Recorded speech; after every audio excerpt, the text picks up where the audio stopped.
Oh iya. Nah, ini dulu digunakan kontak senjata ini sekitar tahun 42 ini. Sini ya. Dari 2 malam ya. Yang pihak di Bukit Pasir ini pihak sekutu, itu Belanda, Australia sama Amerika. Jadi pihak Jepang yang datang dari arah Banten ini udah dihadang sini. Oh nah, iya. Kalau ini dulunya kan ada tutup gitu. Ya. Nah, ini Ada lubangnya ya. Lubang untuk Buat menaruh moncong senjata moncong seperti itu ya. senjata, betul. Nah dari sini itu ada parit sebetulnya.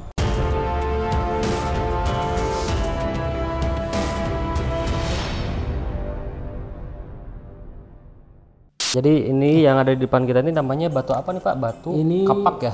Beliung persegi ya, beliung. kapak beliung persegi terbuat dari bahan batuan kalsedon. Jadi dulu digunakan sebagai alat sehari-hari, alat kerja sehari, yaitu untuk merampingkan kayu ataupun membelah kayu dulu seperti itu. Oh, jadi ini perkakas ya? Iya, perkakas. Masih masuk Alat kategori sehari-hari, perkakas iya. ya teman-teman. Nah ini mirip kalsedon itu hampir mirip perunggu ya, atau emas Bukan. gitu ya kalau Ini dari kalau kejauhan mah. dilihat sekilas mah kayak marmer. Marmer. Batu marmer seperti itu. Luar biasa ya dari teknologi zaman dulu Iya. yang bisa dikatakan belum ada apa-apa tapi bisa membuat peralatan dengan semulus seperti itu teman-teman. Mangga Bapak lanjut. Kita ke sini, bagian atas ini. Nah di sini ada temuan-temuan sebagian dari sini, sebagian dari luar ya. Seperti yang ini adalah cepuk. Cepuk pada zaman dinasti Song abad ke-11 sampai 12. Jadi digunakan dulu itu sebagai alat untuk minum teh seperti itu. Nah kalau ini pecahan-pecahan keramik, ini kayak poci ya, corong poci ini pecahan keramiknya juga seperti ada piring, ada gelas seperti itu. Nah ini kalau yang bulat-bulat ini buli-buli ini. Oh buli-buli. Buli-buli jadi hiasan tangan, bisa juga seperti hiasan tangan, ada juga untuk alat beribadah seperti kayak orang-orang Buddha seperti itu ya. Oh iya. Kayak tasbih lah. Kayak tasbih ya. Nah kalau ini belincung, ini koleksi dari Serpong ya, dari Serpong Jawa Barat. Belincung, ada juga ini kapak persegi. Kalau bahan bakuannya ini dari batuan kerijang sama jasper, ada juga andesit, ini macam-macam ya. Nah kalau ini kapak perimbas Tasikmalaya seperti ini. Di daerah Jawa Barat hampir sama semua seperti ini. Ini kapak genggam, jadi nggak ada tangkai ataupun gagangnya seperti, jadi digenggam pakai tangan seperti ini. Nah, kalau ini koleksi buku-buku, publikasi buku-buku tentang sejarah. Kalau yang perimbas ini hampir kayak ujung stick golf ya. Kalau ini hampir mirip ya, yang ini nih yang ujung stick golf. Nah kalau belincung itu Pak, dia alat untuk menggali tanah atau apa Pak? Nah, sebagai alat untuk membelah kayu juga sama. Membelah kayu ataupun mungkin dulu untuk alat berburu bisa juga digunakan seperti itu. Jadi masih posisinya digunakan digenggam ya? Iya. Kapak genggam kalau ya? ini sudah ada tangkainya. Ada tangkainya. Ada tangkai atau gagang ya istilahnya. Kalau ini masih digenggam. Mari Pak kita lanjut Pak. Nah, kita ke sini. Nah kalau ini benda cagar budaya temuan dari permukaan tanah. Dulu kita setelah melakukan ekskavasi ya di sini, kita mengadakan suatu survei lokasi sekitar 2-3 km ke arah perkampungan. Nah maka menemukanlah temuan-temuan pecahan artefak seperti ini. Ini pecahan artefak seperti dari kendi atau cobek ataupun poci ini. Nah kalau ini paku-paku zaman waktu itu zaman sekutu ya, sekutu sama Jepang ini. Paku-pakunya ada goloknya seperti itu. Kalau ini keramik zaman dinasti Song, kalau ini pecahan-pecahan. Ini juga sama, ini pecahan bahan baku untuk pembuatan alat-alat serut. Jadi batuan kerijang, jasper sama obsidian.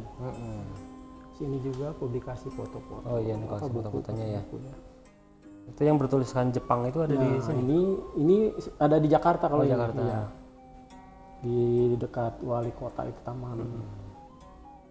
Mari kita lanjut Pak. Kalau kesini kita kesini. Ini dulu ya. Nah kalau ini candrasa. Candrasa ini terbuat dari perunggu ya. Jadi ini dulu digunakan sebagai alat kerja sehari-hari juga, untuk alat berburu ini ya. Kalau ini untuk alat kerja sehari-hari, kampak. Nah setelah habis masa pemakaiannya maka digunakan sebagai alat upacara. Seperti itu. Digunakan sebagai alat upacara. Nah itu Pak yang di ujung kan digambar ada terusannya, apakah ini kondisi patah atau Ya emang waktu temuannya kondisinya patah seperti patah? ini. Cuman aslinya dia Ya, ada aslinya runcingnya seperti ke itu, ujung ya, ya. ya. Ini dinamakan candrasa. Candrasa ya. Mirip seperti sabit ya, Iya, gitu ya. betul. Ini pakai tangkai atau gagang ya ada warna ini. Ini juga sama bak perunggu. Kalau yang ini Pak yang berupa tongkat Nah, ini. kalau ini ujung tombak kalau ini ya, ujung tombak dari perunggu juga sama. Nah, kalau ini bandul kalung. Jadi alat untuk perhiasan. Oh ini perhiasan Iya. ya, pernak-pernik untuk Iya. zaman dulu ya. Perhiasan. Ini juga sama, kalau ini tampak perunggu juga alat kerja sehari. Nah ini topeng emas ini. Di sini lagi sama ini juga pecah-pecahan gerabah. Gerabah, dari tanah liat ya. Teras sisir anyamannya jadi masih sangat sederhana dulu. Cara pembakarannya juga masih sangat sederhana. Seperti itu. Baik. Kita kembali ke sini. Ya. Nah ini foto-foto sejarah.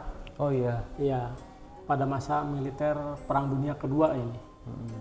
Dulu pada tahun 1942 di situs Pasirang ini atau di Bukit Pasirang ini digunakan sebagai kontak senjata dulu. Oh. Iya, pada tanggal berapa dulu? Tanggal 3 sampai 5 kalau nggak salah. Ini sungai ya? Nah ini sungai yang sekarang ada jembatan ini. Dulu dia bikin jembatan seperti ini dari bambu dulu. Pertamanya dari bambu dulu, kayu. Karena kan dulu itu jembatan kalau nggak salah ada 3 jembatan yang dibuat oleh orang Jepang sama orang Belanda. Yang sekarang ini oleh seni ya dari angkatan ABRI ya, dari angkatan. Iya. Nah ini kalau ini prasasti. Jadi prasasti dia untuk memperingati prajurit Australia dulu yang pernah bertempur di Bukit Pasirangin ini langsung dibawa dari Australia oleh orang Australia dulu. Oh iya. Jadi ini dibuat di sana dibawa ke sini atau? Iya, dibuatnya dari Australia dibawa ke sini, terus dibikinin tempatnya seperti ini. Nah kalau ini hasil temuan batu obsidian ini. Batu obsidian? Iya, dulu tahun 2003. Ini tanggal 8 bulan 3 2003. Alat baku untuk pembuatan alat serut bisa, mata panah bisa, ataupun ujung tombak bisa seperti itu. Karena ini tajam seperti kaca. Atau juga untuk alat perhiasan dinding. Nanti ini ditumbuk kayak pasir. Nah setelah ini kan basah ya tembok disebar gitu. Jadi bagus warna-warni seperti itu mengkilat. Berarti ini bahan ya, bahan untuk dijadikan sesuatu ya, gitunya.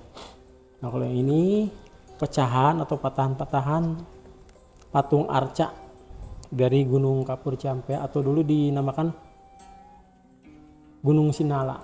Kalau sekarang kan Gunung Ciampea. Oh dulu Gunung Sinala. Pasir Sinala ya. Sama ini pecah-pecahannya. Ini sama. Dulu posisinya seperti ini sebelum hancur parah gitu ya. Ini tahun 1863. Iya. Nah, seperti ini juga sama semua. Jadi yang atas itu gambar sebelumnya ya. Sebelumnya ini ada 2 tipe. Jadi ada 2 tipe ataupun 2 masa keagamaan. Ini agama Buddha dan Hindu. Jadi bisa dibedakan, kita bisa lihat sendiri. Kalau agama Hindu kebanyakan petapa sama memegang bunga. Iya. Gitu. Nah kalau untuk Hindu kebanyakan relief itu dari misalkan dari hewan seperti ular ataupun tengkorak seperti itu. Berarti itu Hindu ya? Ya Hindu, kalau tipe seperti ini Hindu. Untuk membedakannya itu mudah gitu. Iya. Dari relief pembuatannya tipe-tipenya itu. Banyakan dari binatang-binatang ataupun apa seperti itu. Nah terus itu di belakang ada satu batu yang menarik Pak. Ini ada simbol apa nih Pak? Simbol dan tulisan. Ini dulu koleksi ya dari Gunung Bunder sana, Cibatok. Tepatnya itu kalau misalnya Gunung Pete ya kalau misalnya. Jadi ini dulu jadi seperti kayak apa ya? Simbol satu perguruan ataupun kelompok gitu ya. Ini ada bunga teratai di sininya, ada juga Trisula. Ini ada bacaan Cina kunonya ini. Sini ada Trisulanya ini di sini. Nah, jadi mungkin dulunya itu merupakan simbol suatu perguruan silat ataupun kelompok tertentu ya, saya itu kurang tahu karena ini belum bisa dibaca ini. Sampai sekarang? Nah, Oh, oke. sama yang ahlinya juga itu belum bisa kebaca ini. Cuman terindikasinya ini huruf Cina kuno Iya, Cina kuno itu. Rata-rata ini 1, Iya, 2, 3, 4, 5, 6, 7, 8 ya. 8 ini apa? Ratanya bukan ratanya rata 8. Iya. Kita lanjut Pak. Sini sudah, tinggal ke area luar berarti ya? Benar ya. Nah ini yang dinamakan menhir ataupun batu monolit. Batu monolit Iya. ya, batu menhir. Jadi dulu ini menjadi sebuah mediasi untuk mengadakan suatu upacara ritual keagamaan ya. Jadi dia mengadakan suatu upacara sekitar batu ini, dan setelah melakukan upacara ritual, mereka itu melakukan suatu penguburan benda-benda. Misalkan dari keluarga punya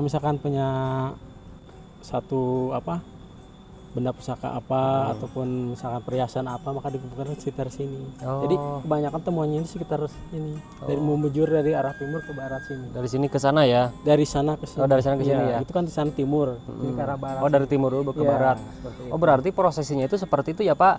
Ritual dulu baru pusakanya setelah di ritual, misalkan mempunyai ya satu dari keluarga itu mungkin untuk mengenang arwah nenek moyang mereka ya, itu mau melakukan seperti bekal kubur seperti itu. Oh, itu Bekal kuburnya misalkan dari alat perhiasan, bisa juga dari alat alat pusaka atau perkara seperti itu.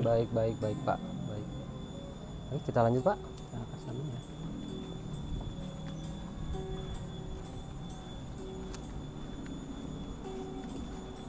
Ke yang ke ujung aja langsung. Yang tembok itu ya Pak? Iya, karena ini sama aja, yang sini sama. Oh iya. Ada, jadi di sini ada tiap sudut, ada di tiap tebing-tebing situs Pasering ini ada Bunkernya ya. Atau juga disebut menara pengintai. Menara intai. Iya. Oh, ininya spillbox ya. Iya.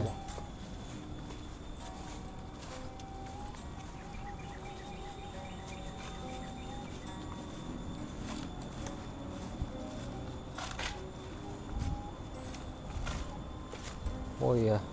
Nah ini. Jadi dulu digunakan kontak senjata ini sekitar tahun 42 ini. Sini Ini ya. dari 2 malam ya. Yang pihak di Bukit Pasir ini pihak sekutu, itu Belanda, Australia sama Amerika. Jadi pihak Jepang yang datang dari arah Banten ini udah dihadang sini. Oh Nah, iya. kalau ini dulunya kan ada tutup, ini tutup. Ya. Nah, ini Ada lubangnya ya. Lubang untuk Buat menaruh moncong senjata moncong seperti itu senjata, ya. betul. Nah dari sini itu ada parit sebetulnya. Oh itu. Parit yang ke arah sana, ke Dulunya ada parit. Ya, ada parit dulunya. Oh. Jadi parit itu kedalaman sekitar mereka berdiri sekitar kurang lebih 2 meter ya. Iya. Jadi dia pindah dari parit ke sini sama parit sana itu nggak ketahuan gitu. Ini dari materialnya juga kelihatan ya, banyak dari bebatuan. Ini dari kali langsung Ya, kayaknya dari ya? kali sini Dari kali langsung. Dari sini. Oke. Gitu. Totalnya ada berapa nih Pak bunker Pak? Kalau yang di sini semuanya itu ada 7. 7 ya? Iya, di setiap ujung-ujung bukit sananya itu. Tebing-tebing. Oke, luar biasa. Yuk kita lanjut Pak.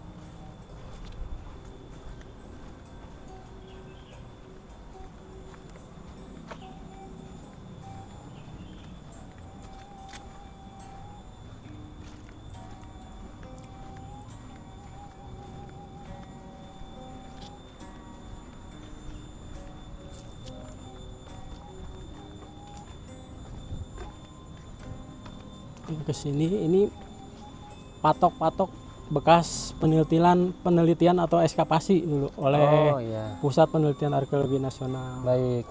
Berarti patok-patok ini adalah tanda ditemukannya benda-benda ya Pak? Ini jadi begini, tidak semua kotak penggalian ini ada temuannya, enggak. Oh, baik. Ada yang kosong, ada yang ditemukan. Nah, kalau untuk kedalaman sendiri bervariasi ya. Baik. Ada yang kedalaman 2 meter, ada yang 2 meter lebih, Baik. malah ada yang sekitar mungkin 1 meter lebih lah gitu. Iya. Kebanyakan temuannya itu tidak dalam, dari 1 meter sampai 1 meter lebih seperti itu. Oh, baik. Oh, jadi setiap patok ini adalah pernah digali ya, Iya, tapi jadi- tidak selalu ditemukan benda ya, Pak. Iya, tidak. Baik, baik, baik. Totalnya ada berapa patok, Pak?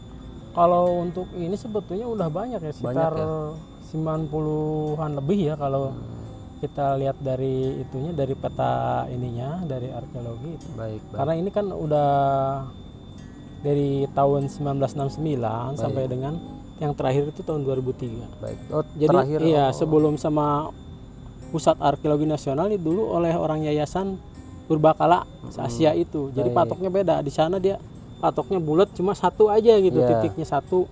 Kalau Arkeologi Nasional itu 4. Oh, Jadi iya. setiap Setiap kotak penggalian ini penggalian, dikasih ya. tandanya ini antara sisi dengan sisi. Oh. Jadi setelah steril ditutup pakai plastik, maka ditutup lagi pakai tanah. Oh, berarti tahun 2023 juga Ya, sempat itu masih ada sempat ekskavasi ada ya, penelitian ekskavasi dan masih betul. akan terus berlanjut, Pak. Ya, mudah-mudahan sih untuk kedepannya ada lah gitu. Baik, baik. Ya, seperti itu. Baik, baik. Mari Pak kita lanjut, Pak. Ya.